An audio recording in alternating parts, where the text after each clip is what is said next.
Jetliner.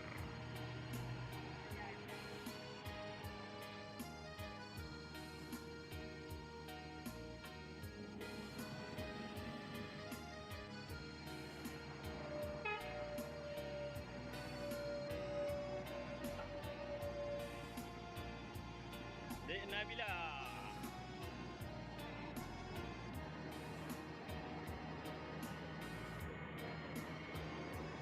Selamat jalan, semoga sampai di tujuan dengan selamat.